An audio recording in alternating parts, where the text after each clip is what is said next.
მოხსენ მოგესალმებით კოლეგებო, გთხოვთ კენჭი უყაროთ წარმოდგენილ დღის წესრიგს. დიდი მადლობა. დღეს გვაქვს განსახილველად 6 საკითხი. პირველი გახლავთ საქართველოს მთავრობის მიერ საკანონმდებლო ინიციატივის წესით წარმოდგენილი საქართველოს კანონპროექტი ლოტარიების აზარტული და მომგებიანი თამაშებების მოწყობის შესახებ საქართველოს კანონში ცვლილების შეტანის თაობაზე და ლიცენზიებისა და ნებართვების შესახებ საქართველოს კანონში ცვლილების შეტანის თაობაზე. კანონპროექტი წარმოდგენილია მესამე მოსმენით, მოხსენებელი საქართველოს ფინანსთა მინისტრის მოადგილე ბატონი მიხეილ დუნდუა. ისმეთ ბატონი. მესამე მოსმენით ცვლილებები არ ყოფილა, მხოლოდ ორთოგრაფიულად გასწორდა დოკუმენტი, სხვა შენიშვნები არ არის. მადლობთ კოლეგებო, გთხოვთ კენჭი უყაროთ, ვინ არის მომხრე. მადლობთ. მადლობთ ბატონ მიხეილ.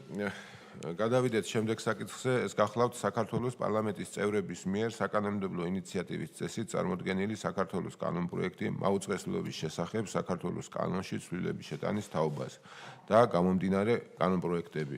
კანონპროექტი პირველი მოსმენით არის მოხსენებელი საქართველოს პარლამენტის წევრი ბატონი არჩილ გორდულაძე. ბატონო არჩილ გისმენთ. მადლობა ბატონო თავმჯდომარე, კოლეგებო, მოგესალმებით. მივესალმები ყველა ადამიანს, რომელიც უსმენს ჩვენი კომიტეტის ხდომას და ვგილოცავთ ყველას ნიკოლოზობას. პირველი მოსმენით განსახილველად წარმოგიდგენთ საკანონმდებლო ინიციატივას, რომელიც სულ რამდენიმე ძირითადი პრინციპული საკითხისგან შედგება და შესაბამისად სამივე კანონპროექტს პრინციპების დონეზე ერთობლივად წარმოგიდგენთ. პირველი საკითხი არის, რომ მოგეხსენებათ ჩვენ საქართველოს პარლამენტმა დაახლოებით 1 წლის წინ შეიტანა მაუწყებლობის შესახებ კანონში ცვლილება, რომლის მიხედვითაც აკრძალული არის მაუწყებლის პირდაპირი ან არაპირდაპირი გზით უცხო ძალის მხრიდან დაფინანსება და რასაც თავისი ლოგიკური მიზანი აქვს, ისევე როგორც პოლიტიკური პარტიების დაფინანსება დაახლოებით 30 წელი არის აკრძალული უცხო ძალისგან, იმიტომ რომ თანხას აუცილებლად მოყვება შესაბამისი ინტერესი და გარე ინტერესის, გარე სურვილების თუ ზეგავლენის საზოგადოების აზრზე ფორმირება არ მოხდეს. გამომდინარე იქიდან, რომ მაუწყებელსაც აქვს განსაკუთრებული როლი და ეს არაერთი არა მხოლოდ თეორიული, არამედ პრაქტიკული საკითხებიდანაც დასტურდება. უცხოური გავლენის გავრცელება რომ არ მოხდეს საზოგადოებაზე და ამავდროულად საზოგადოება მიიღოს სწორი ჭეშმარიტი ინფორმაცია, ამიტომ მაუწყებლის გარედან დაფინანსება არის აკრძალული. გარდა რა თქმა უნდა რეკლამისა, კომერციული რეკლამა, პროდუქტის განთავსება და ტელეშოპინგისა. ანუ ეს არ ეხება კომერციულ საქმიანობებს. ამავდროულად მაუწყებელი მოგეხსენებათ, რომ რამდენიმე ტიპად იყოფა, მათ შორის მაუწყებელი არის საერთო მაუწყებელი, რომელსაც აქვს შესაბამისი საეთერო ბადე, სადაც აუცილებელი არის განთავსდეს საინფორმაციო პროგრამები. მაგრამ ამავდროულად არსებობენ სპეციალიზებული მაუწყებლები, რომლებიცაც არ აქვს საინფორმაციო ბადეები. და გამომდინარე იქიდან, რომ საინფორმაციო ბადეები არ აქვთ, სპეციალიზებულ მაუწყებელს ნაკლები შანსი არის იმისათვის, რომ მათ გავლენა მოახდინონ საზოგადოებრივ აზრზე და შესაბამისად გარედან მიღებული თანხების ინტერესების გატარების გზით საზოგადოებრივ აზრის ფორმირებაზე გავლენა ჰქონდეთ, ამიტომ გთავაზობთ, რომ სპეციალიზებული მაუწყებლების გარედან დაფინანსება იყოს შესაძლებელი, ანუ იმ მაუწყებლებისა, რომლებსაც არ აქვთ საინფორმაციო პროგრამები, საინფორმაციო პოლიტიკური პროგრამები. ცვლილების მეორე საკითხი არის, რომ ის თანხები, რომელიც გარედან არის მიღებული, გთავაზობთ, რომ ისევე როგორც მოქალაქეთა და პოლიტიკური გაერთიანების შესახებ საქართველოს კანონში არის უკანონო დაფინანსება, მიღებული დაფინანსება ჩაირიცხოს სახელმწიფო ბიუჯეტში.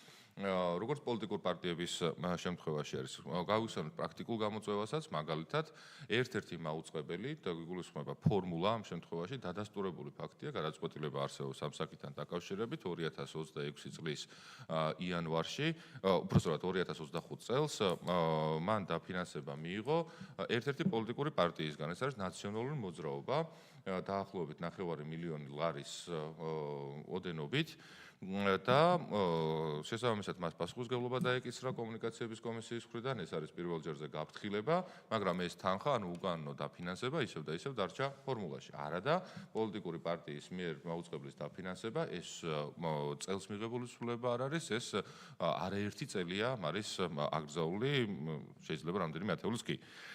იმისათვის, რომ კონდეს საკციას თავისი ეფექტური აღსრულების შესაძლებლობა, გთავაზობთ, რომ როგორც პოლიტიკურ პარტიების შემთხვევაში არის რომ უკანონოდ მიღებული თანხები მიემართება სახელმწიფო ბიუჯეტში, ანალოგიურად მაუწყებლის შემთხვევაშიც მიემართოს. საახსრულებელ წარმოებათა შესახებ კანონშიც ანალოგიური ამასთან დაკავშირებული ცვლილება არის, რომ მას შემდეგ რაც კომუნიკაციების კომისია დაადგენს ფაქტს, სასამართლო მას შემდეგ რაც დაადასტურებს აღნიშნულს და გამოიცემა საახსრულებო ფურცელი, აღსრულების ეროვნული ბიურო აღასრულებს უკანონო დაფინანსების საქართველოს სახელმწიფო ბიუჯეტში ჩარიცხვას. ხოლო ადმინისტრაციულ საპროცესო კოდექსში ცვლილების მიხედვით მედია მომსახურებისა და ვიდეო გაზიარების პლატფორმის მომსახურების მიმწოდeblis პირდაპირი დაფინანსებლის, ანუ თუ უცხოური დაფინანსება არის, ამ ინფორმაციის გამოთხოვა მოქმედ კანონმდებლობაში, მოქმედ კანონში წერია, რომ არის შესაძლებელი მხოლოდ და მხოლოდ სასამართლოს ბრძანებით, სასამართლო კონტროლის ფარგლებში და გთავაზობთ, რომ როგორც პირდაპირი, ისე არაპირდაპირი დაფინანსებლის შესახებ ინფორმაციას ისევ და ისევ მხოლოდ და მხოლოდ სასამართლო კონტროლის ფარგლებში იყოს შესაძლებელი, რომ გამოითხოვოს კომუნიკაციების კომისიამ მაგალითად ბანკებისაგან ან სხვა საფინანსო ინსტიტუტებისაგან.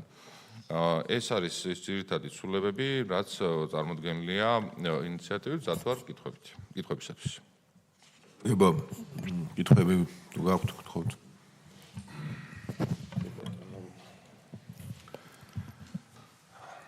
პირველ რიგში ბატონო არჩელი ესეთი კითხვა მაქვს თქვენთან, ეს ეხება ზოგადად ოფიციალურ მაუწყებლებს, მაგალითად ციფრულ პლატფორმებზეც გავრცელდება, მაგალითისთვის YouTube არხზე არსებული რომელიმე თუნდაც პოლიტიკური პროგრამა, რომელიც აწარმოებს რაღაც ტიპის გადაცემას, პოდკასტს მაგალითად. მათაც შეეზღუდებათ ეს დაფინანსება თუ მხოლოდ სახელმწიფოსგან ლიცენზიის მქონე ტელე და სხვა ტიპის მაუწყებლებს.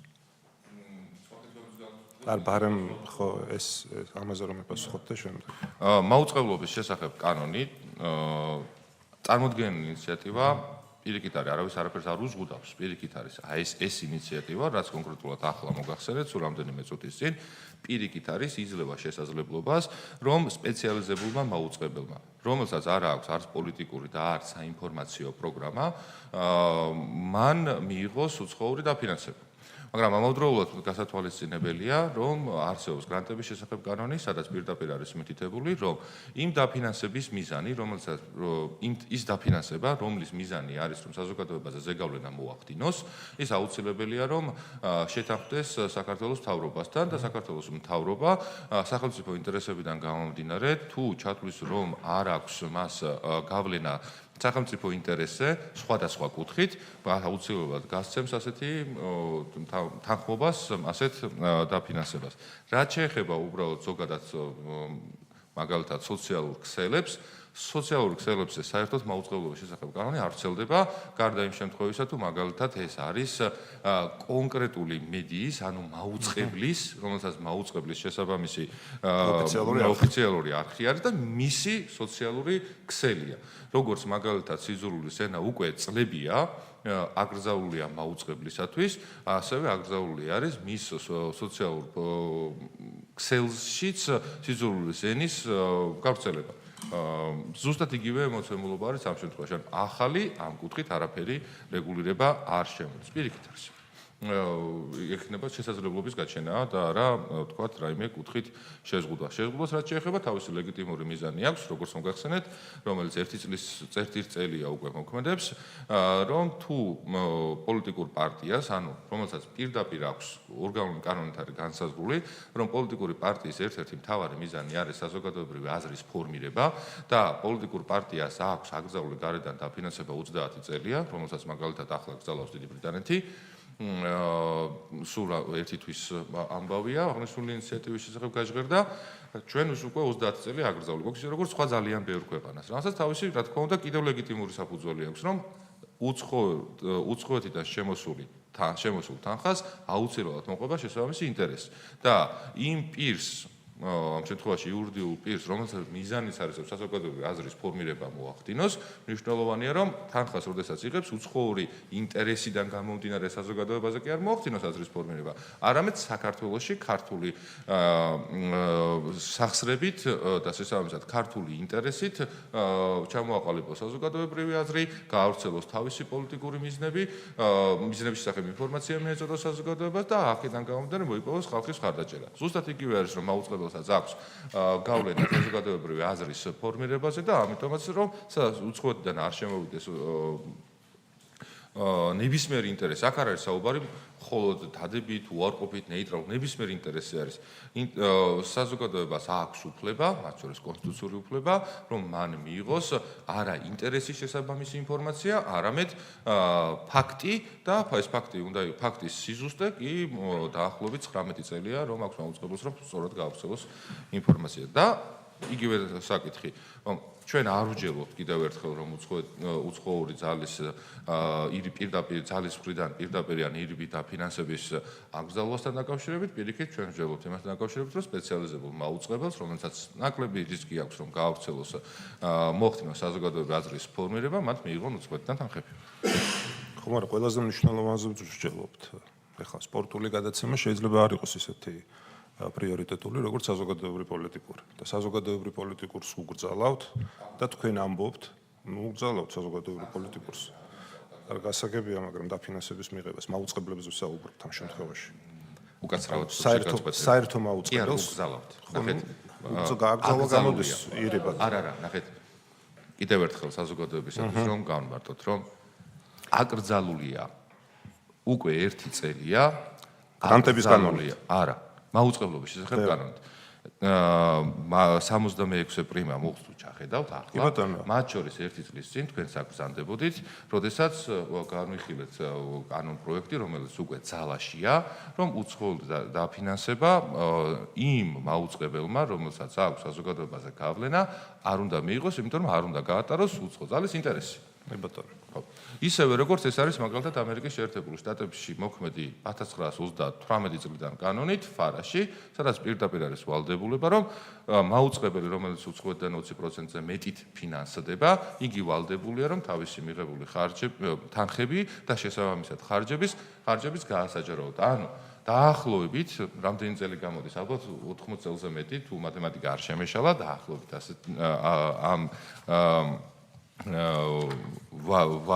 ვადი დადასტურებულია, რომ მაუწყებელს აქვს საზოგადოებაზე გავლენა და უცხოური გავლენა რომ უნდა იყოს გამჭვირვალე, ამაზე ამერიკის შეერთებულ შტატებში შეთანხმდნენ 1938 წელს და შევადაროთ 38 წელს შესაძლებლობები მედიისა და საზოგადოებაზე გავლენის შესაძლებლობები და 2026 წელს. ერთ კომენტარს გავაკეთებ მხოლოდ მესმის რომ ეს ამ კომიტეტის საქმიანობის ფარგლებს ცილდება და ძალიან გაგრძელდება ამ თემაზე კამათი და სხვა დროს ვიკამათოთ აუცილებლად. თქვენ როდესაც ამერიკის შეერთებული შტატების მაგალითი მოყავთ, უნდა გახსოვდეთ როგორი სასამართლოა ამერიკის შეერთებულ შტატებში.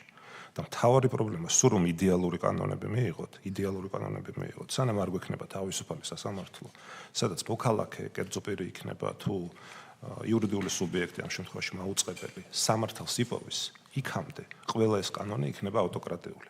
ეს არის ჩემი პოზიცია. ანუ აქ მთავარი რისკები, ვერ იპოვოს ვერასდროს. იმიტომ რომ ყველა გადაწყვეტილება ქართული სასამართლოზე ეს არის პოლიტიკურად მოტივირებული გადაწყვეტილება.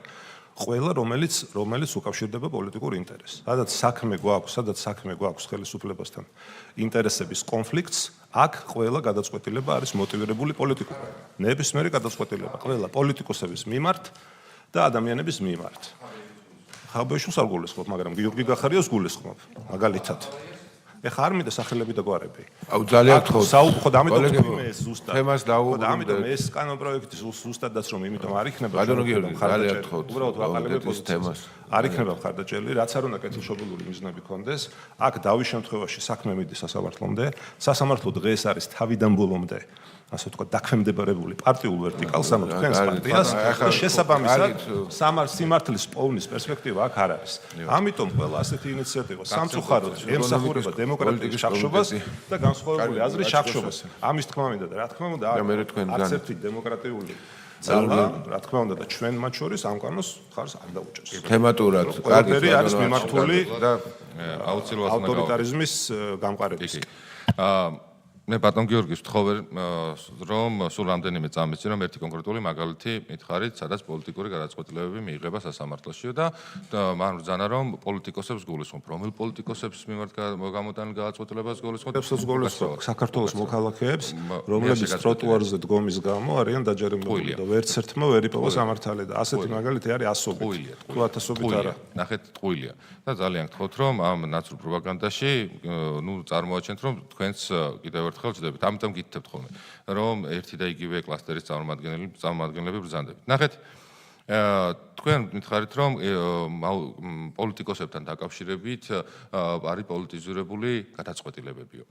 მე თქვენგან არ მომისმენია მათ შორის რომ დარწმუნებული ვარ რომ თქვენ მაგალითად გულისხმობდით ნიკა მელიასაც, თქვენ გულისხმობდით ნიკა გვარამიასაც, თქვენ გულისხმობდით მაგალითად რუსთავ ვიორის საქმეს, სისხლის სამართლის საქმეებს რომ თავი დავანებოთ და ყოველ კონკრეტულ ამ საქმესთან დაკავშირებით, მათ შორის ელჩებიც, მათ შორის ეგრეთ წოდებული პოლიტიკოსების, რომელიც ნაცკლასტერში არიან გაერთიანებულები თქვენთან ერთად, ყოველ ჯერზე ამბობთ რომ მართლმსაჯულება არის პოლიტიზირებული. მაგრამ რეალობა რა არის ისიც, რომ ყველა ეს პირი, რომელიც ამ განცხადებებს აკეთებდით, საქართველოს წინააღმდეგ ბრძოლაში სტრასბურგის სასამართლოში დამარცხდით. და კიდევ ერთხელ გითხრათ სტრასბურგის სასამართლომ რომ საქართველოს მართლმსაჯულება იქნებოდა ეს სისხლის სამართლის პროცესის არა, ბრალობიჩი საუბრობთ, მე მომართავთ და სად დავმარცხდით მაშინ? ახლა გეტყვით. ახლა გეტყვით. თქვენ მათ შორის პირდაპირ ახსენეთ ეხლა რომ ტროტუარზე დგომისათვის რომ ადამიანები არიან შესაბამის პასუხისგებაში. ეს არის აბსოლუტური ტყუილი. რომელსაც ავრცელებს დიახ ნაციონალურ მოძრაობასთან მჭიდროდ დაკავშირებული პარტიები, მათ შორის თქვენს, რომელთან დაკავშირებითაც საკონსტიტუციო სასამართლოს შეუცვლებლად შევხვდებით და შესაბამისად იქ გავაგრძელებთ თქვენს არაკონსტიტუციურ ქმედებებზე მსჯელობებს. და კიდევ ერთი დასტური რა არის ისიც, რომ თქვენ მაგალითად, როდესაც ამბობთ, რომ ტროტუარზე დგომისათვის არიან ადამიანებიო, მსჯავრდებულებიო და ჯერ ერთი სახელდადებულები, მაგრამ ეს აბსოლუტური ტყუილია, ისინი ტროტუარზე დგომისთვის კი არ არიან, იმიტომ რომ ხალხის გადაადგილებას უშლიდნენ ხელს.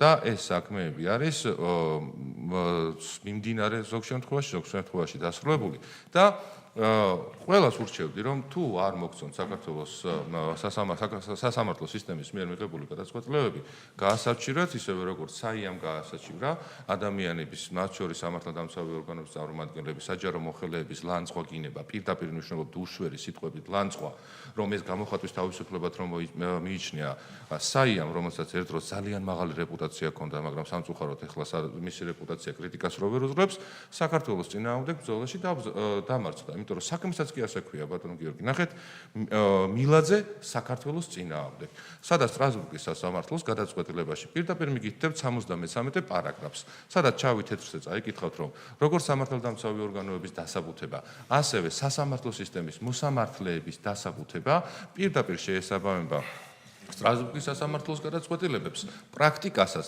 და რადგანაც ასეთი დასაბუთებულია მან თქვა რომ ადამიანის შეურაცხყოფა ლანძღვა გინება და განსაკუთრებით ეს სამართალდამცავი ორგანოების წარმომადგენლების და საჯარო მოხელებისა ეს არ არის გამოხატვის თავისუფლება. ხო, კარგით, ხო, თქვენ არ გაჩერებდით რომ არ გაჩერებდით არც თქვენ. დაუკრებავშია რომ არა, კარგით, კოლეგებო, არც თქვენ არ პოლიტიკის კომიტეტზე ვართ. ხო, კარგით, ბატონო არჩი. საკითხზე დაუბრუნდეთ აჯობა.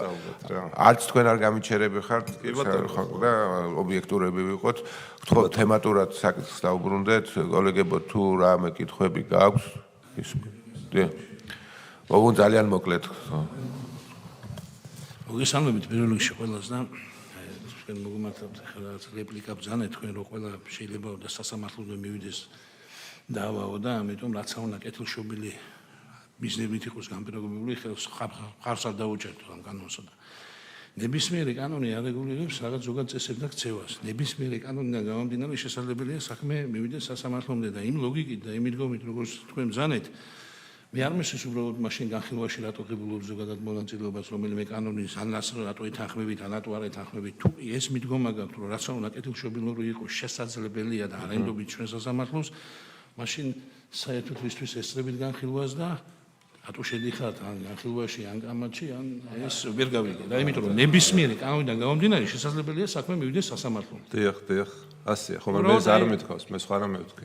სასამართლომდე რომ საქმე მივა, ადამიანი სამართლოს ვერ პოულობს. სანამ სასამართლო მაგაში რა თქმა უნდა არ დაგითანხმებით, მაგრამ ეს არის და ეს. ნებისმიერ კანონიდან გამომდინარე შესაძლებელია საქმე მიდის სასამართლომდე და თქვენი ლოგიკით.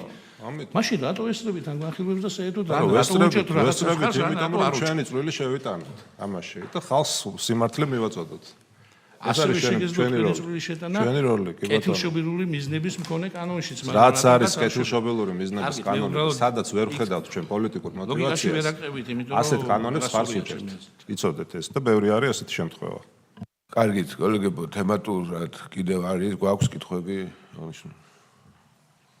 გთხოვთ კენჭი უყაროთ აღნიშნოთ ვინ არის მომხრე.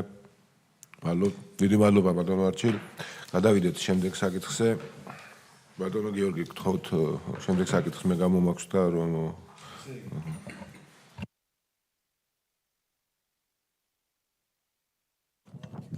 მოგესალმებით. საქართველოს პარლამენტის წევრების შოთა ბერეკაშვილის, ანტონ ობოლაშვილის და გიორგი ბარონაშვილის მიერ საკანონმდებლო ინიციატივის წესის წარმოდგენილი საქართველოს კანონის პროექტი მაუწყებლის შესახებ საქართველოს კანონში ცვლილების შეტანის თაობაზე. მოხსენები საქართველოს პარლამენტის წევრი და კომიტეტის ეკონომიკური პოლიტიკის კომიტეტის თავმჯდომარე შოთა ბერეკაშვილი. კოლეგებო, პირველი მოსმენით წარმოგიდგენთ კანონ პროექტს მაუწყებლობის შესახებ საქართველოს კანონში ცვლილების შეტანის თაობაზე. საქართველოში ადგილობრივი საერთო კერძო და სპეციალიზირებული რადიო მაუწყებლობის ლიცენზიის მფლობელ 30-ზე მეტ კომპანიას 2026 წლის 31 დეკემბერს ეწურება ლიცენზიის ვაგდა. მოქმედი კანონმდებლობა კი მისი ვადის გაგრძელების შესაძლებლობას არ ითვალისწინებს. იმისთვის, რომ აღნიშნულმა რადიო მაუწყებლებმა უწყვეტად და არსებული პირობებით გააგრძელონ მაუწყებლობა, აუცილებელია შესაბამისი საკანონმდებლო ცვლილების განხორციელება.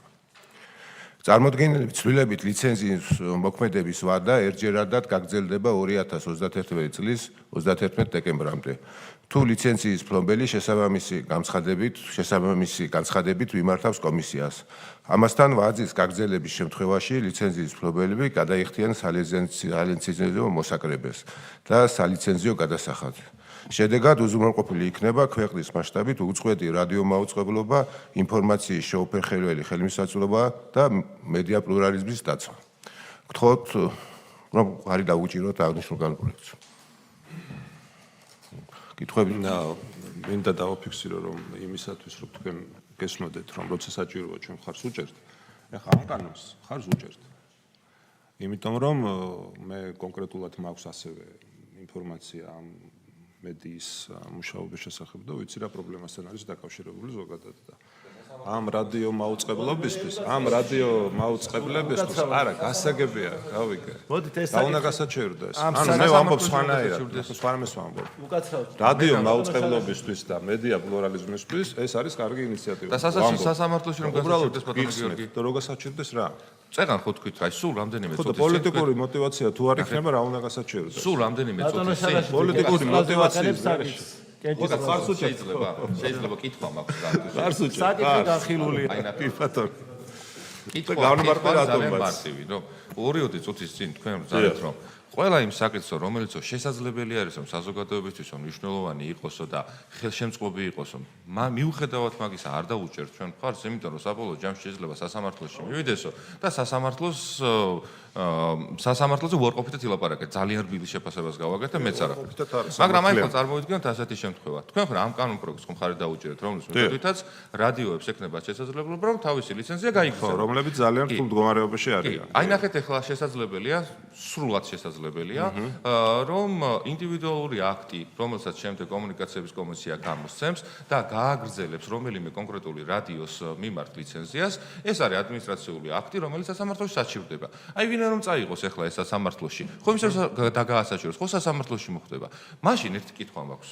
2 წუთის წინ რო ამბობთ, რომ კარგი არისო და სასამართლოში რომ უნდა წავიდეს, რომ წავა, ამიტომ მე სასამართლოს არ ვენდობი და მხარს არ უჭერო. ახლა რატო უჭერთ ხარს? მე მგონი ვერ გაიგეთ რა გითხარით მე რა. როდესაც ღებულობ პოლიტიკურად მოტივირებულ კანონპროექტებს, რომლის მიზანიც არის, რომ თუ სასამართლოში საქმე მოხდება, თქვენივე სასამართლო მხოლოდ თქვენს ინტერესებს დაიცავს და ვისაც თქვენგან განსხვავებული პოზიცია აქვს, მის ინტერესებს არ დაიცავს. ეს არის პრობლემა. ტყუილი კი არ არის, სიმართლეა ეს. აბსოლუტურ ტყუილი. და ამ კანონს სასამართლოსთან საქმე არ ექნება, იმიტომ რომ კარგი კანონია და ყველა ისარგებლებს, ყველა რადიო მაუწყებელი 5 წლით ისარგებლებს ამით და კარგია. სპორტულზე რატომ არა? რომელ სპორტულზე? აი მაგალითად, აი ახლა ვთქვათ, რომ აი მაგალითად ნაციონალურ მოძრაობამ რო ფორმულას აფინანსებს, ეს დასაშვები არის თუ არ არის დასაშვები? ამ წარმოდგენილი კანონპროექტის მიხედვით, რომელიც რამდენიმე წუთის წინ მოგახსენეთ, ნაციონალურ მოძრაობას არ იქნება შესაძლებლობა, რომ დააფინანსოს ფორმულა. და თქვენ ამ კანონპროექტს და ეფექტური მექანიზმი იყოს ამის პრევენციისათვის. და თქვენ ამ კანონპროექტს არ დაუჭირებთ ხარ. მარტივ წერტი. მე კიდე ამბობთ, რომ ჩვენო ნაციონალურ მოძრაობასთან კავშირი არ აქვს. ამ სიმართლით არის, მარტივი ამბავია. მე აგიხსენით და ხა თუ გნებოთ გაიგებთ, თუ გნებოთ არ გაიგებთ. მაგალითად სპორტული გადაცემებისთვის შეისრულოს გრანტის მიღება ის იყო წინა ამ კონტექსტში შეგახსენე. იმ კონტექსტში რა თქმა უნდა საზოგადოებაზე თუ პოლიტიკური მიზანი იქნება ამ გრანტს, საავადმყოფო კარგია რომ ოპონირება გვაქვს და გავაგზავნოთ ახლა თხოვნა მაქვს. მეოთხე საკითხი გახლავთ საქართველოს მთავრობის მიერ საგანმანათლებლო ინიციატივის წესით წარმოდგენილი საქართველოს კანონპროექტი საქართველოს ტყის კოდექსში ცვლილების შეტანის შესახებ და გამომდინარე კანონპროექტები მოხსენებელი საქართველოს გარემოს დაცვის და სოფლის მეურნეობის მინისტრის მოადგილე ბატონი ზურაბ ეზურგბაია. ბატონო ზურაბ გისმენთ? მოგესალმებით, ბატონო თავმჯდომარე, რესპუბლიკის პარლამენტის წევრებო. წარმოგიდგენთ საქართველოს მთავრობის საკანონმდებლო ინიციატივის წესით წარმოდგენილ პაკეტს. ეს არის ძირითადი კანონი საქართველოს ტყის კოდექსში ცვლილების შეტანის შესახებ და თანხლები, კანონპროექტები ლიცენზიებისა და ნებართვის შესახებ საქართველოს კანონში ცვლილების შეტანის თაობაზე, გარემოს დაცვის შესახებ საქართველოს კანონში ცვლილების შეტანის თაობაზე და ბუნებრივი რესურსებით სარგებლობისათვის მოსაკრების შესახებ საქართველოს კანონში ცვლილების შეტანის თაობაზე. ეს საკანონმდებლო პაკეტი ქმნის საფუძველს ტყის სფეროში რეფორმის შესწავლად, მასშტაბური რეფორმის შესწავლად. ამ რეფორმის მიმართულეები, ძირითადი მიმართულეები იქნება ერთი მხრივ ტყის ფიზიკური დაცვის უზრუნველყოფა, შემოტანა ამის საკანონმდებლო საფუძვლების და ბუნებრივი ორგანიზაციული და მატერიალური შესაძლებლობების წარმოქმნა ტყის ეროვნულ სააგენტოში, რომელიც ყავს როგორც ტყის მართვის ერთ-ერთი წამყვანი ორგანო ჩვენ საერთო სისტემაში. შესაბამისად, კანონპროექტი ითვალისწინებს ტყის კოდექსის ცვლილების თაობაზე, ტენითა განმარტების ნაწილში ტყის ფიზიკური დაცვის განმარტების შემოტანას, როგორც უშუალო ტყის მართვის ორგანოს მიერ, მის მართვას დაქვემდებარებული ტყის ტერიტორიის ფიზიკური დაცვა უკანონო ტყის სარგებლობისგან და ტყის რესურსების დაწესებისაგან. ამ საკითხთან დაკავშირებით მინდა ვთქვა, რომ დაგეგმილია და უკვე დაწყებულია რეფორმა თვითონ ტყის ეროვნულ სააგენტოში. ეს გულისხმობს დარგის ძირითადი მუშაკების გაყოფას ორ მსხვილ ჯგუფად. ერთი იქნება ტყის უმცველები, ვინც უზრუნველყოფს ტყის ფიზიკურ დაცვას და მეორე იქნება მეტყევები, ვინც უზრუნველყოფს ტყის მოვლით ღონისძიების დაგეგმარებას და ტყის მიმართ ასე ვთქვათ, სამეცნიერო ცოდნაზე დაყრდნობილი გადაწყვეტილების ფორმირებას. რაოდენობა ტყის მცველების უნდა გაიზარდოს რადიკალურად იმისათვის, რომ უზრუნველყოფილ იქნეს საერთაშორისო დონეზე აღიარებული მასშტაბით ტყის უბნების ფიზიკური დაცვის უზრუნველყოფა. ეს მასშტაბი არის დაახლოებით სამსოლო უბნების ჩამოყალიბება 2500-3000 ჰექტარის ფართობის დონეზე. მომზადებული ამ კუთხით საქართველოს ტყის ფონდის დაყოფა და კანონის მიღების შემთხვევაში ჩვენ შევძლებთ ტყის მცველების დაკომპლექტებას და ამ სამსოლო უბნების გადაცემას სახელმწიფო საფუძველზე პირადი პასუხისმგებლობის ქვეშ. ამასთან ერთად გაძლიერდება მატერიალურ-ტექნიკური ბაზა, თანამედროვე ტექნოლოგიებით, იქნება ეს მონიტორინგის საშუალებები, იქნება ეს ასე ვთქვათ, კონტროლის პირადი საშუალებები, გაზომვის ხელსაწყოები, რომელთაც აღიჭრება ტყის მცველი, ასევე მათი მაკონტროლებელი მონიტორინგის სამსახურები. მეორე მიმართულება, რომელიც ამ რეფორმას უკავშირდება, ეს არის ასე ვთქვათ, ტყის რესურსებზე სამეურნეო ჭრის შემთხვევაში აუქციონის ჩატარება, ეგრეთ წოდებული ზეზემდგომი ტყის აუქციონის ჩატარება. რა მიზანს ემსახურება ეს რეფორმა? ეს ერთი მხრივ თვლით, რომ მნიშვნელოვნად შეამცირებს სახელმწიფოს ხარჯებს, რაც გაიწეოდა სამეურნეო ჭრის ნაწილში, მეორე მხრივ უფრო მიზნობრივს გახდის, უფრო მეტად დაინტერესებულ გახდის კომერციულ სექტორს, რომელიც აქტიურია ტყის დამზადების და გადამუშავების ნაწილში. კერძოდ, წინასწარ ტყის მართვის ორგანოს მხრიდან იქნება აღწერილი და შესწავლილი ის ტყის უბანი, რომელიც გამოიყოფა ასე ვთქვათ, ზეზემდგომი ხეების დამზადებისათვის და აღწერის შედეგად იდენტიფიცირებული უკვე კონკრეტული ზეზემდგომი ხეები, მათი მერქნული რესურსი მოცულობით იქნება შეფასებული, იქნება ასევე დამოუკიდებელი ექსპერტიზის მიერ დადგენილი საბაზრო ღირებულება ამ რესურსის და აუქციონის წესით მოხდება მისი რეალიზაცია. სრული თანხა ესე იგი მიღებული იქნება ტყის ეროვნული სააგენტოს მხრიდან და სახელმწიფოს მხრიდან. კომერციულ სტრუქტურებს, ვინც დაინტერესებული ამ სექტორით და მიიღებს მონაწილეობას აუქციონში გამარჯვებული, ის გადაიხდის უკვე საბაზრო ღირებულებას მთელ მერქნულ რესურსებს ხესთან დაკავშირებით, ამიტომ ის უშუალოდ დაინტერესებული გახდება, რომ მეორადი, მესამე ხარისხის არაძირითადი მერქნული რესურსებიც არ დატოვოს, შეასრულოს თავისი სახელშქულებო ვალდებულებები და აწარმოოს არა მარტო პირველი ხარისხის, პირველი კატეგორიის ასე ვთქვათ გადამუშავების პროდუქცია, არამედ მათ შორის წარმოქმნას ასე ვთქვათ მიწოდება ისეთ სეგმენტზე ბაზის, როგორც არის საშეშე მასალები. ასევე ტრანსპორტირების მომენტი. ტრანსპორტირების მომენტი დღეს გამოიყურება შემდეგნაირად, რომ ტენდერის ჩატარების შემთხვევაში სახელმწიფო ფაქტურად მომსახურებას შეიძენს იმ სტრუქტურების მხრიდან, რომლებიც უზრუნველყოფენ თავის ტექნიკის გამოყენებით ასე ვთქვათ, ხე-ტყის დამზადებას, შემდგომ მის ტრანსპორტირებას ახდენს ესე იგი ცენტრალიზებულად საქმიანი ეზოებში, რომელიც ტყის ეროვნულ ორგანოს ეკუთვნის და უკვე ამ საქმიანი ეზოებიდან ხდება რეალიზაცია ჩამოყალიბებული, ასე ვთქვათ, დამზადების პროდუქციის.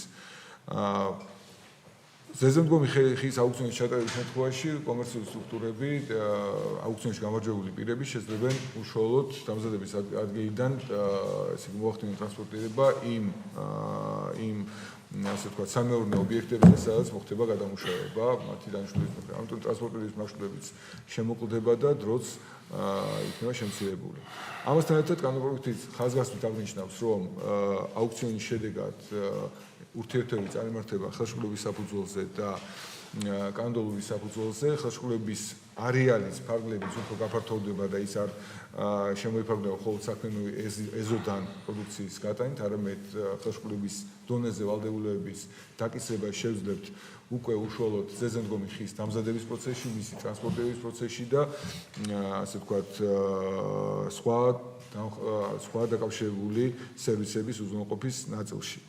გარდა ამისა, კანონპროექტში ხაზგასმით არის აღნიშნული, რომ ტყის ეროვნული სააგენტოს წარმომადგენლების უშუალო ზედამხედველობის ქვეშ უნდა განხორციელდეს ხე-ტყის დამზადების პროცესი, მონიტორინგი იქნება გაძლიერებული და ყველა სტადიაზე ამ პროცესის დაწყებული, ესე იგი დამზადებიდან და დამთავრებული უკვე აუქციონში გამარჯვებული სუბიექტის მიერ თავის ობიექტზე პროდუქციის შეტანის იქნება სათანადო ლუკები, სათანადო აღნიშვნები გამოყენებული იმისათვის, რომ ესე იგი აუქციონში რეალიზებული პროდუქცია იქნეს სწორად წარმართული და ტრანსპორტირებული.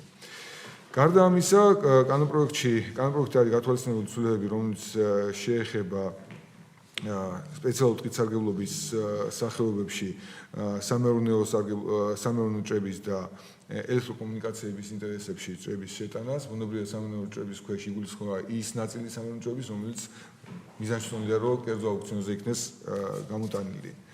კანონპროექტი ასევე ითვალისწინებს ასე ვთქვათ, ელექტრონული საინფორმაციო სისტემის განვითარებას, ტყის ეროვნული სააგენტოს ბაზაზე არის ჩამოყალიბებული უკვე მერქნული რესურსების მართვის ელექტრონული სისტემა, მაგრამ ეს აპლიკაცია, ეს სოფტი გამოიყენებოდა ძირითადად სახელმწიფო ტყის ნაწილში და ტყის ეროვნული სააგენტოს ნაწილში. შემოთავაზებული ცვლილებით გვინდა ეს პროგრამული პროდუქტი გავრცელდეს ტყის მართვის ყველა ორგანოზე და მასში აისახოს აღრიცხვის მონაცემები მუნიციპალურ ტყეებთან და სხვა ჭრის სახეობებთან დაკავშირებით და ტყის მართვის სხვა ორგანოების ასე ვთქვათ, ცდომა გააჩნდეთ ამ სისტემასთან. ეს გააძლიერებს კონტროლის და მონიტორინგის შესაძლებლობებს. რამოდენიმე ცვლილება კანონპროექტის მე-9 პუნქტებში შეეხება იმ ხარვეზის გამოსწორებას, რომელიც გულისხმობდა ტყის არამერქნული რესურსების, მექნიანი მცენარეების პროდუქტებისა და ხის მეორეხარისხოვანი მასალების დამზადების მიზნით ტყის სპეციალურ სარგებლობაში მხოლოდ იურიდიული პირების დაშვებას. პროექტი გვთავაზობს, რომ ამ ჩამონათვალს იურიდიულ პირებთან ერთად შევმატოთ მეწარმე ფიზიკური პირები, რომელთა მხრიდანაც ინტერესი გამოითქმება ამ სეგმენტში, ასე ვთქვათ, სარგებლობის უფლების მოსაპოვებლად. და კიდევ ერთი საკითხი, ეს გახლავთ ტყის სარგებლობის სფეროში მიჩენის მიზნით დადებული ხელშეკრულებების ვადის გაგრძელება, ამის საჭიროება არის რეალურად წარმოქმნილი და კანონპროექტი ითვალისწინებს საქართველოს მთავრობის უფლებამოსილების განსაზღვრას, რომ გააგრძელოს მიჩენის თაობაზე ხელშეკრულების არსებული ვადები არა უმეტეს 59 წლისა. გარდამოვიდებულებებთან დაკავშირებით, ესე იგი, შემოთავაზებულია დაცული ტერიტორიების ფარგლებში ეგრეთ წოდებული სოციალური ჭრების მიზნობრივად, ეს არის ადგილობრივი მოსახლეობის საჭიროებისთვის, გათბობის საჭიროებისთვის, ასევე სასაზღვრო პოლიციის საშეშე მასალებით მომარაგების მიზნებში გაფართოვდეს ის რესურსული ბაზა, რომელიც შეიძლება იქნეს გამოყენებული. კერძოდ, აქ შეიძლება მოვახვედროთ ტყით სპეციალურ სარგებლობის შემთხვევაში განხორციელებული ჭრების შედეგად მოპოვებული საშიში მექნის გაცემაც, ასევე სარეკონსტრუქციო ჭრები, რომელიც ჩატარდება დაცული ტერიტორიების ფარგლებში. კანონპროექტი ითვალისწინებს ასევე 2026 წლის 31 ივლისამდე გარემოს დაცვის და სოციალურობის მინისტრის მიერ მექნური რესურსების მართვის ელექტრონული სისტემის წარმოების წესის შესახებ ნორმატიული აქტის გამოცემას. და კანონპროექტის ამოქმედება გათვალისწინებულია გამოქვეყნებისთანავე. თანხლები კანონპროექტების მიღების საჭიროება არის გამოწვეული ორი მიზეზით. ერთი არის, როგორც მოგახსენეთ, მეწამე ფიზიკური პირების დამატება იურიდიულ პირებთან ერთად იმ სეგმენტში, რომელიც გულისხმობს არამერქნული რესურსებით, ტყის მექნიანი მეცენარეების პროდუქტებით და ხის მეორეხარისხოვანი მასალებით სარგებლობას. ამ მიზნებისთვის ემატება მეწამე ფიზიკური პირი შესაბამის ჩამონათვალში ბუნებრივი რესურსებით სარგებლობისათვის მოსაკრების შესახებ კანონში, ხოლო დანარჩენი ორი კანონპროექტი ლიცენზიების და ნებართვების შესახებ და გარემოს დაცვის შესახებ კანონში ცვლილებები მიზნად ისახავს, რომ ასე ვთქვათ, დააფიქსიროს, რომ სალიცენზიო საქმიანობიდან გამონაკლისის წესი ტყის კოდექსი ადგენს ზეზემდგომი ხე-ტყის დამზადების მიზნით აუქციონის წარმოებას, რომ ეს არ არის სალიცენზიო საქმიანობა, ეს გამონაკლისი უნდა იყოს ასახული კოდექსის გამორიცხვის მიზნით. თანხლები კანონპროექტების გათვალისწინებულია, რომ ამოქმედდეს გამოქვეყნებისთანავე ძირითად კანონთან ერთად. გთხოვთ ხარი დაუჭიროთ ამ პაკეტზე და მზად ვარ შეკითხვებზე გაგცეთ პასუხები. დიდი მადლობა ბატონო ზურაბ, ძალიან მნიშვნელოვანი რეფორმა არის. გთხოვთ კოლეგებო, კითხვები თუ გაქვთ, ისმენთ. ერთი კითხვა მექნება თუ შეიძლება, ძირითადად თქვენ ცლად ისაუბრეთ სხვა ცვლილებებზე, მაგრამ რატომღაც დეტალურად არ ისაუბრეთ ტყის დაცვის, ფიზიკური დაცვის ნაწილზე, იმიტომ რომ აქ არის მინიშნება, რომ ადამიანური რესურსი ემატება, რო გითხრათ, რამდენი ადამიანი იქნება, როგორ განაწილდებიან. ზოგადად აქ მინდა დავაფიქსირო, რომ რა თქმა უნდა, ნებისმიერი კანონი, რომელიც ტყის ფონდის შენარჩუნებას, გაფრთხილებას უკავშირდება, ხარდასაჭერი იქნება, მაგრამ აი ეს საკითხი საინტერესოა, როგორ ანაწილებთ, რამდენ ადამიანზეა საუბარი, რეკრუტირება როგორ მოხდება, საერთოდ საიდან მოვა ეს ხალხი, როგორ აპირებთ მათ ჩარჩევას და ასე შემდეგ. აი ეს ნაწილი რო აგვიხსნათ, თუ შეიძლება რა.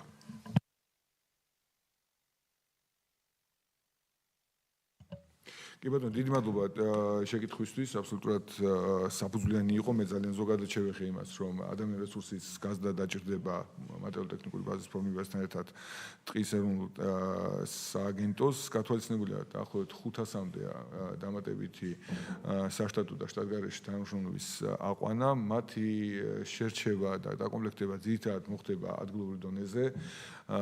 ეს პირველ რიგში შეეხება ტყის მცველებს, ვინაიდან ამ ფუნქციის მატარებელი ადამიანები გარდა ჩვეულებრივი საკვალიფიკაციო მონაცემისა უნდა იქნენ მიჩენილი ფაქტობრივად იმ სამცველო უბნებზე, რომლებიც ტყის ფონდის ფარგლებში იქნება იდენტიფიცირებული.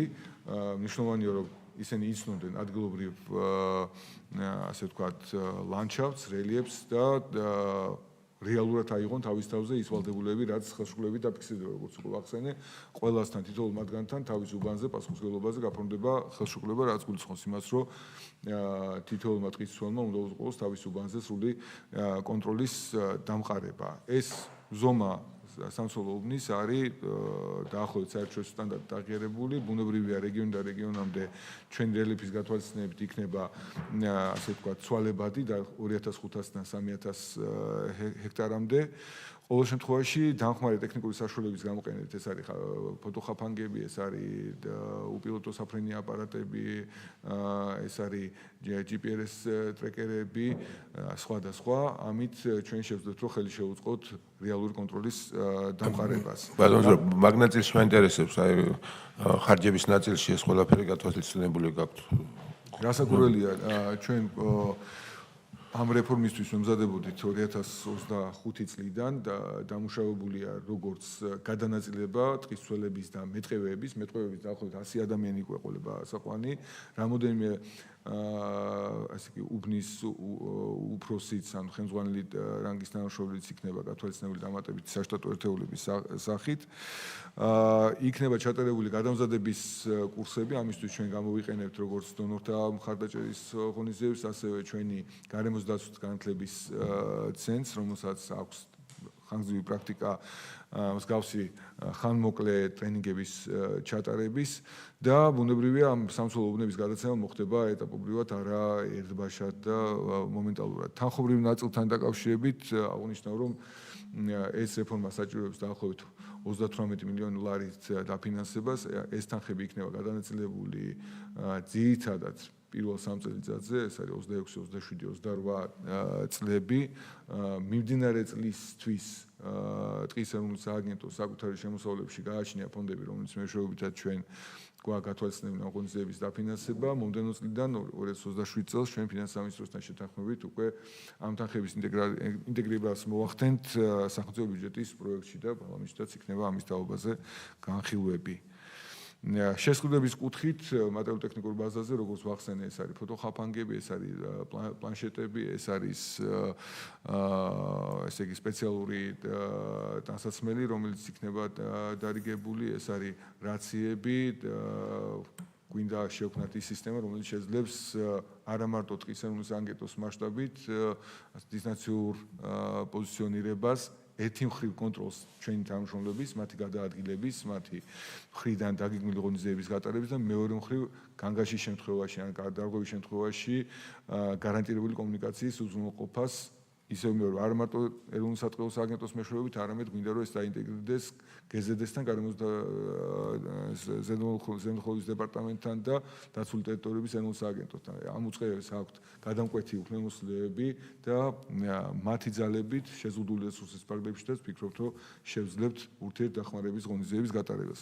პლანშეტების მნიშვნელობა არის ასევე გადაადგილების კონტროლი, ასევე ვფიქრობთ, რომ დავნერგოთ პროგრამული პროდუქტები, რომელიც უზრუნველყოფენ ადგილზე დარღვევის შემთხვევაში, ესე იგი, ჯარიმის კვითრების გამოწერას მომდევნო ეტაპზე. ასევე გვინდა ციფროვიზაცია მოვახდინოთ იმ ქაღალდის წარმოებების, რომელიც დღეს ახლა მატერიალების მეშვეობით წარმოებს, ეს არის თქვათ იგივე ტყის აღწერის მასალების შექმნა, ტრეკაფის გამოყოფა და სათანადო დოკუმენტაციის გაცემა დამზადებული ტყის ასე თქვათ ტრანსპორტირებაზე. ეს იქნება ყველაფერი გაციფრულებული, ელექტრონულად წარმოებული, რაც უზრუნველყოფს მომენტალურ გაცვლას მონაცემთა ბაზაში, შეუცვლელობას, ის ელექტრონული დოკუმენტი თავიდან მეიდება ისეთ ბაზაში, რომელიც გამორიცხავს მის ადამიანურ ჩარევას. და სხვადასხვა ესეთი ღონისძიების მეშვეობით, ეს იმიტომ ჩამოთვალე, რომ აგიხსნათ, რატო არის ეს რეფორმა საკმაოდ ძვირადღირებული, მაგრამ საქმე ეხება ეროვნულ სიმდიდრეს, ეს არის ტყის რესურსები, საქმე ეხება ამ ნაწილში რეალური ბაზრის, კონკურენტული ბაზრის ჩამოყალიბებას და აუქციონები ვფიქრობ, რომ წინ გადადგმული ნაბიჯი იქნება ამ ხრივ, არ მარტო აუქციონი როგორც ფორმა რეალიზაციის, არამედ საბაზრო ღირებულების გამოყენება და იძულება კომერციული სექტორის, რომ დაინტერესებული იყოს თითეული მეორეხარისხოვანი ნაწილით, რომელიც წარმოიქმნება ხე-ტყის დამზადების დროს. და გვინდა რომ ქვე სეგმენტებიც წარმოიქმნას არა მარტო გვალიმორი, არა მარტო ფიცარი, არამედ ქვე პროდუქტები, როგორც არის პალეტები, როგორც არის საშიში მერქანი და სხვადასხვა ის ნაკეთობები, რომელიც ხიდან შეიძლება დამზადდეს ადგილობრივ დონეზე. მადლობთ ბატონო, მე მგონი ამომწურავი პასუხისთვის დიდი მადლობა. კარგით. მადლობა. მართლა მნიშვნელოვანი განპროექტია და ვფიქრობ, რომ სჭირდება ჩვენ კიდევ უფრო დახვეწილად ამის რეგულაცია. მე მინდა უბრალოდ ამ კანონპროექტში დარწმუნებული ვარ, რომ ეს ფაქტორი გათვალისწინებული იქნება სამომავლოდ, მაგრამ რამდენიმე მუნიციპალიტეტში მუნიციპალიტეტის ცენტრში არის ჩამორთმეული უკანონოდ მოჭრილი ხის მასალები, რომელიც რამდენიმე წელია დევს, ფუჭდება და აი ვერც მუნიციპალიტეტი თავისი ძალებით არა აქვს არანაირი იურიდიული უფლება, რომ ეს გაიტანოს ან სად უნდა გაიტანოს ისიც არ იცის და აი რაღაცა ეს მიმართულება იმ დარწმუნებული ვარ, რომ ამ ახალ კანონპროექტში ეს გათვალისწინებული იქნება, მაგრამ ძველი ის ფაქტები, რომელიც დევს ესე უპატრონოთ, რაღაცა დახმარება დაჭირდებათ იმათ, რომ დააბინაონ რაღაცა მიმართულებით ეს უკანონოდ მოჭრილი მასალა. მადლობა. დავამატებ. რა თქმა უნდა, მივესალმებით ტყის რესურსის დაცვას და არაკანონიერად გაკონტროლების მექანიზმების დამატებით შემუშავებას, მიუხედავად იმისა, რომ ძვირადღირებული რეფორმაა მნიშვნელოვანია. ერთი რაც მინდოდა და დაისვა აქ საკითხი რეკრუტირებასთან დაკავშირებით ტყის მცველების და მნიშვნელოვანია, რომ პროფესიულ კოლეჯებში გაჩნდა ეს მიმართულებები და საკმაოდ დიდი მოთხოვნა არის, უბრალოდ მნიშვნელოვანი იქნება, რომ ტყის ეროვნულ სააგენტოს აქტიური თანამშრომლობა ქონდეს კურიკულუმების ნაწილში და მუდმივად განახლებადი იყოს, რომ ის მიღებული ცოდნა შესაბამისად იყოს რეალიზებული. დამაზუსტებელი ორი კითხვა მაქვს. ერთი არის აი ტყის სტატუსის მქონე ტერიტორიის მესაკუთრესა და ტყის მცველს შორის რა სამართლებრივ ჭრილში გადავდივართ ურთიერთობის ტყის მცველი აქაც მის კომპეტენციის ფარგლებში მოქმედებს თუ არა და თუ არის ეს ფაქტორი ამ კანონპროექტში გათვალისწინებული და მეორე თქვენ ახსენეთ ვადის გაზრდასთან დაკავშირებით ლიცენზირების ნაწილში და მან თუ არის გარკვეული კრიტერიუმები რის მიხედვითაც ხდება თქვა შეფასება და ამის მიხედვით გადაწყვეტილების მიღება გაზრდასთან დაკავშირებით. მადლობა.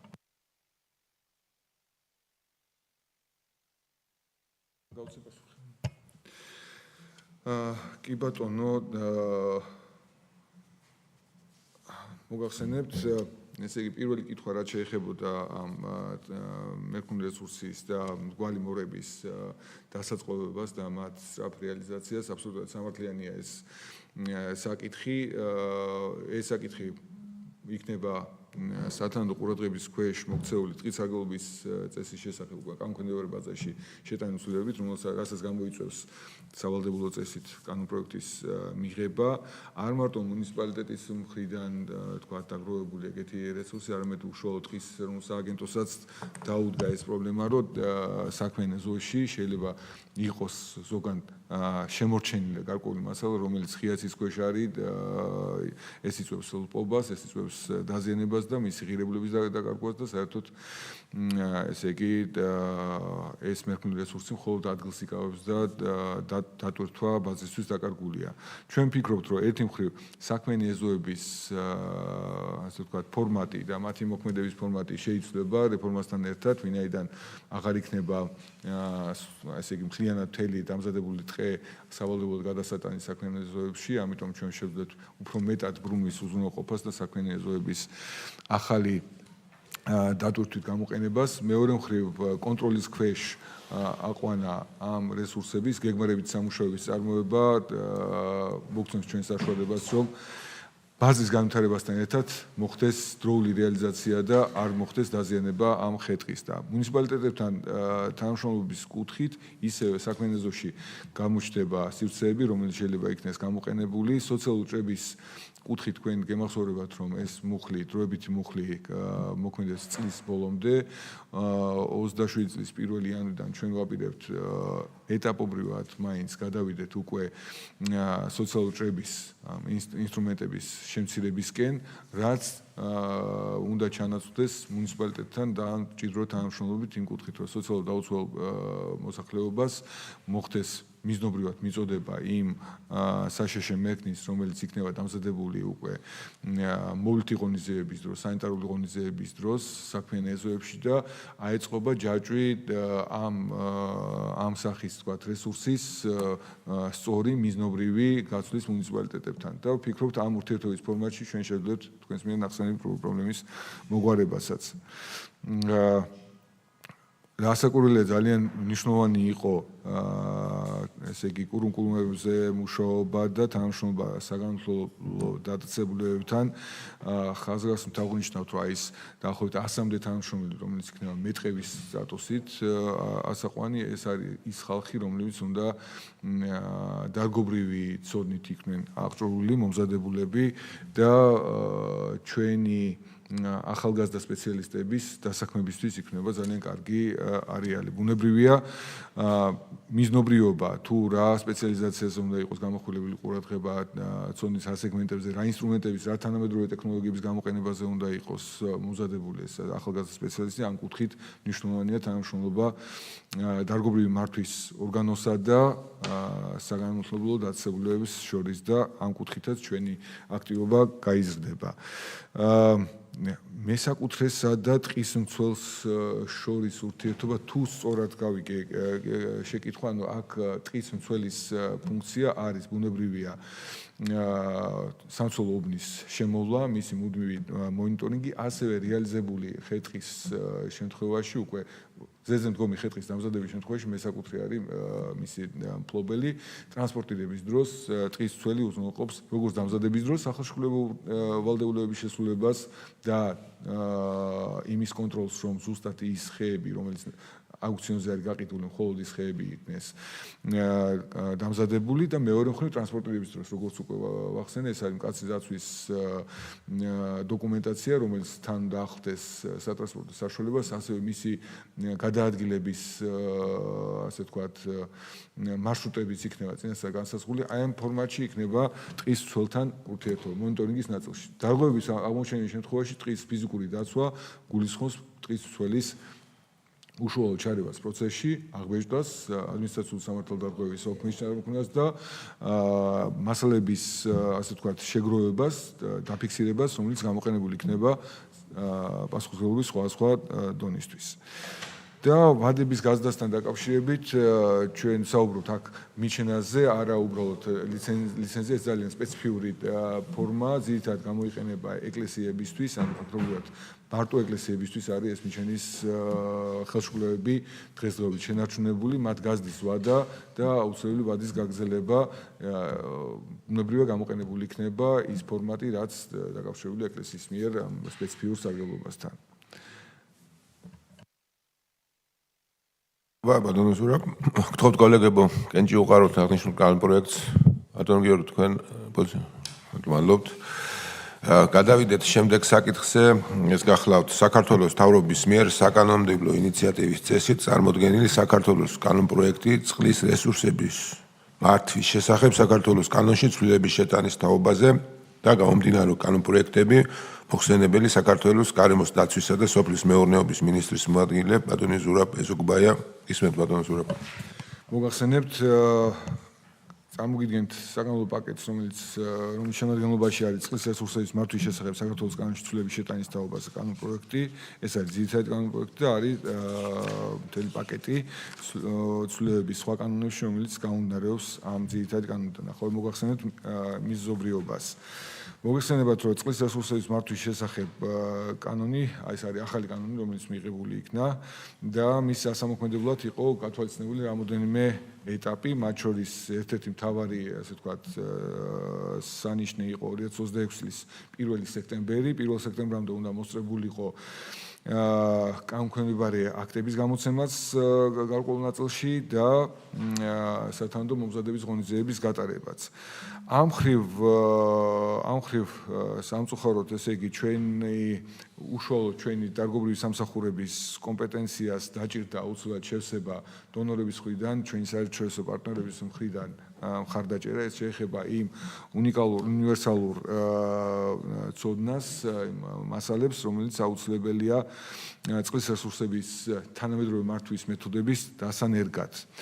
გარკვეული დრო წაიღო ჩვენ პარტნიორებთან, ესე იგი, პროგრამების ფორმირებას. დღესდღეობით გაგვაჩნია ფორმატი, ესე იგი, შედგენილი როგორც სოფლიო ბანკთან, ასევე EFD-სთან, საფრანგეთის განვითარების სააგენტოსთან. ეს ორივე პროგრამა ერთი მხრივ ითვალისწინებს ტექნიკურ დახმარებას, ზონის გაზიარებას, მეორე მხრივ მხარდაჭერას პროექტების შედგენის დროს. ძირითადი გახლავთ, ეს არის სააუზო მართვის გეგმები, კომპლექსური მართვის გეგმები, საიდანაც უკვე პირამიდალურად ჩამოიშლება უკვე დანარჩენი საკითხები, რომელიც უკავშირდება ზედაპირული წყლის და ჭაბურღილების და სხვა გეგმარებით საკითხებს. სამინისტრომ და ჩვენმა სისტემამ შეძლო უკვე მთელი რიგი ნორმატიული აქტების მომზადება, რაც გამოცემული იქნება 2026 წლის 1 სექტემბრამდე, მაგრამ რაღაც ნაწილი რჩება, რომელსაც სჭირდება ვადის გადაწევა 2027 წლის 1 სექტემბერში, ერთი წლის ფარგლებში. ერთი წელი არის როგორც მაქსიმალური ვადა აღებული. მინდა ასევე ვთქვა, რომ მთელ რიგ უფლებამოსილებასთან დაკავშირებით და აქთან დაკავშირებით თავდაპირველი კანონი ისედაც ითვალისწინებდა 2027 წლის 1 სექტემბრიდან ამოქმედებას, ზოგიერთი ღონისძიება 30 წლამდეც კი არის დაგეგმილი. ამიტომ გარდამავალ დებულებებში წყლის რესურსების მართვის შესახებ კანონში ხდება 37 მუხლის დებულების გაყოფა ორ ნაწილად. ჩამონათვალი, ესე იგი, იყოფა კანონქვემდებარე ნორმატიული აქტების გამოსაცემის, რომელიც წელს 1 სექტემბრამდე იქნება გამოცემული და 2027 წლის 1 სექტემბრამდე რა იქნება გადავადებული. გაუნდარი ამ ცვლილებიდან ანალოგიურად ხდება ასევე კანონის ამოქმედების აბსოლუტურად არის ვადებთან დაკავშირებით. რაღაც ნაწილი კანონის ამოქმედება 2026 წლის 1 სექტემბრიდან, ანუ იმ ნაწილში, სადაც კანონქვემდებარე ბაზა მოგცემს ამის საშუალებას და დანარჩენი 27 წლის, ანუ 1 წლის თავზე 1 სექტემბერს ამოქმედება. თანმხლები კანონპროექტები არის ის კანონპროექტები, რომლებიც ამ ცვლილებით არის განპირობებული, ეს არის სამრეწველო ემისიების შესახებ კანონში, ლიცენზიების და ნებართვების შესახებ კანონში ცვლილება, სალიცენზიო და სანებართვო მოსაკლების შესახებ კანონში ცვლილება, მაგალითად აქ არის ზედაპირული წყლის ობიექტების წყალჩაშვების ნებართვა შემოღებული, რომელიც ეფუძნება ამ ძირითად კანონს და აქაც გადავადება ხდება 2027 წლის 1 სექტემბრამდე და ბოლო არის გარემოს დაცვის შეფასების კოდექსში ცვლილება და საქართველოს ადმინისტრაციულ სამართალდარღვევათა კოდექსში ცვლილების თაობაზე, სადაც ცვლილება ხდება, ანუ ის კანონები, რომელიც წყლის მართვის კოდექსს მიყვებოდა, ის ცვლილებები, მათი ამოქმედების ვადა გადაიწევს 1 წლით 27 წლის 1 სექტემბრამდე. გთხოვთ ხარი დაუჭიროთ ამ შემოთავაზებას. მე მგონი აქ გასაგებია, კოლეგებო, ხარი დაუჭიროთ.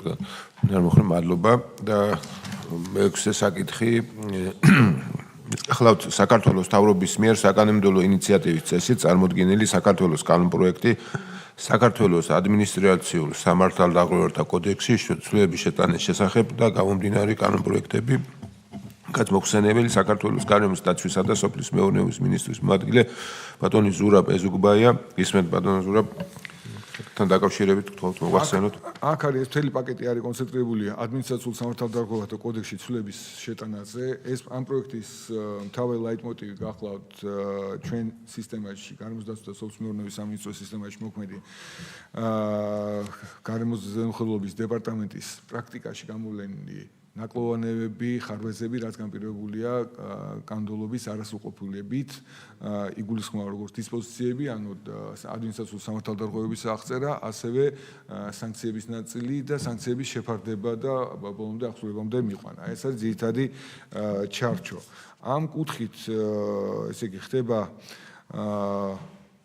38 მუხლის მეორე პრიმა ერთ ნაწილში ცვლილების შეტანა, ემატება მითება რამოდენიმე მუხლზე, რომელიც ატარებს ეს მუხლები შეიცავენ ისეთ ადმინისტრაციულ სამართალდარღვევებს, რომელიც ლატენტური ხასიათისაა, ან ფარულია და დენადია და შესაბამისად მათი ასე ვთქვათ, ხანდაზმულობის ვადის ათვლა ხდება არა ჩადენის დღიდან, არამედ გამოვლენის დღიდან ეს მუხლი არსებობდა და ხდება კიდევ ორ დარღვევაზე, როგორც არის მაგალითად აკვაკულტურის წესების დარღვევა ან მიწის დაბინძურების გაუვარგისების სფეროში მომხდარი დარღვევები. მათი ესე იგი გამოვლენის დღიდან არ უგნის 6 თვისა უნდა მოხდეს ესე იგი ადმინისტრაციულ სანქციის გამოყენება.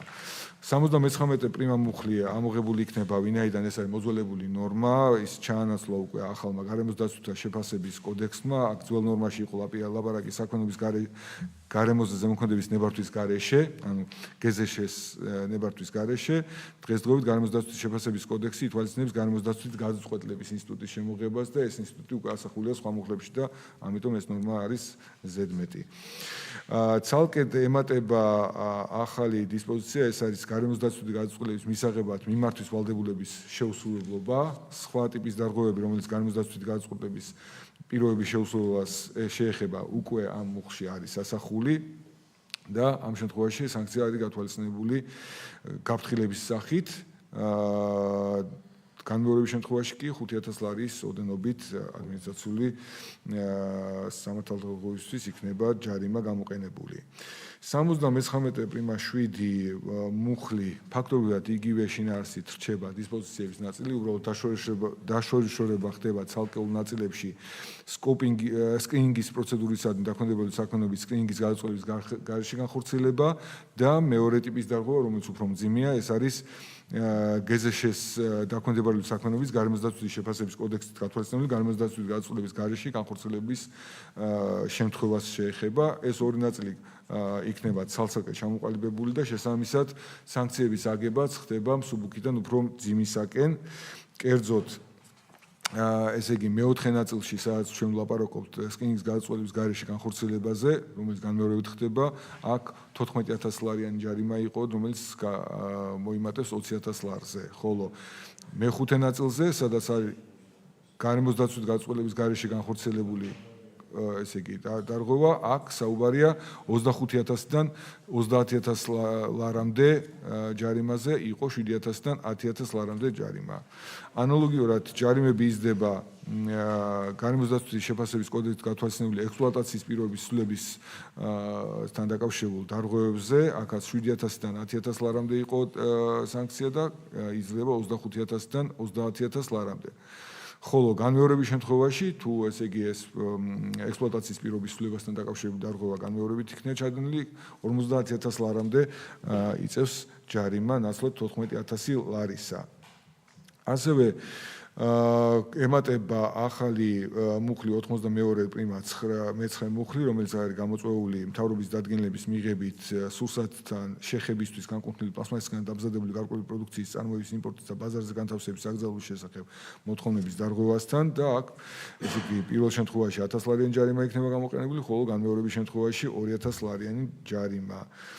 არის შემოთავაზებული გარკვეული ტერმინოლოგიური ცვლილება 85 პრიმა 4 მუხლში, სადაც ცხოველთა სამყაროს ობიექტის ტერმინის გამოყენებას ვფიქრობდით ნაცვლად გარეული ცხოველის ტერმინისა.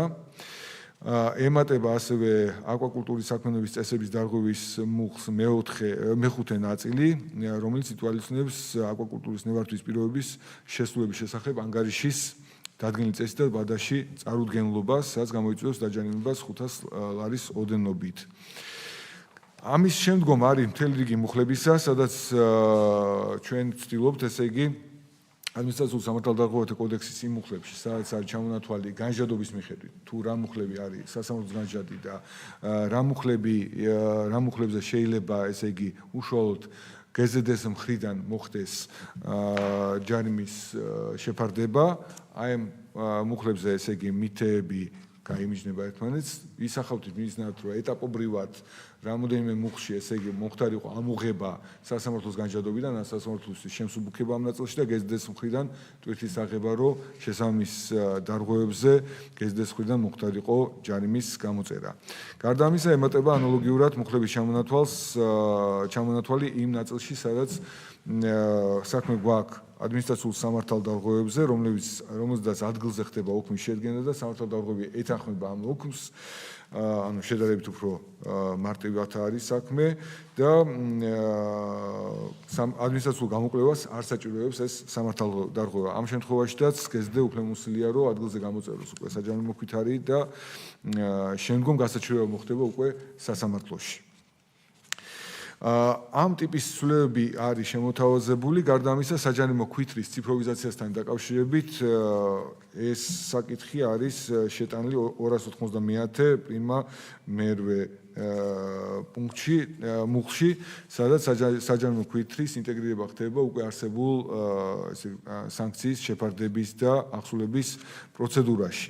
მინდა ამასთან დაკავშირებით აღვნიშნო, რომ ქონდა წინასწარი კონსულტაციები რამოდენიმე კომიტეტთან, იურიდიულ კომიტეტთან, თქვენ კომიტეტთანაც, გარემოს დაცვის კომიტეტთანაც და ამ მიმართულებით მეტი მოთხოვნა არის დაყენებული და ალბათ მეორე მოსმენისთვის უკვე კანონპროექტი გარკვეულ ცვლილებებს განიცდის. ძირითადი ცვლილება გახლავთ ის პრინციპული პოზიცია, რომელიც გულისხმობს ესე განჟადობის დუბლირებების მინიმუმამდე დაყვანას. ეს გულისხმობს იმას, რომ მინიმუმ დავიყვანოთ მუხლების ჩამონათვალი ადმინისტრაციულ სამართალდარღვევათა კოდექსში, რომელზედაც შეიძლება ჯარიმის შეფარდება მოხდეს როგორც სასამართლოს მიერ, ასევე აღმასრულებელი დაწესებულების გეზდ-ს მხრიდან.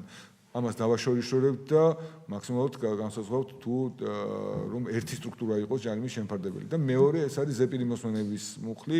ჩვენი შემოთავაზება ალბათ შეცვლილი იქნება და ზეპირი მოსმენის გარეშე განხილვას იმ ჯარიმებზე, რომელსაც შეუფარდებს გეზდ, არ დაუშვებთ და ჩავატარებთ სრულყოფილ ზეპირ მოსმენებს, რაც მისცემს საშუალებას მხარეს წარმოაჩინოს სრულყოფილად თავისი პოზიცია. ესეთ ცვლილებები ძირითადად იქნება ასახული და ვფიქრობთ, რომ რამოდენიმე კომიტეტთან შეთანხმებით იქნება მეორე მოსმენისთვის დარიგებული.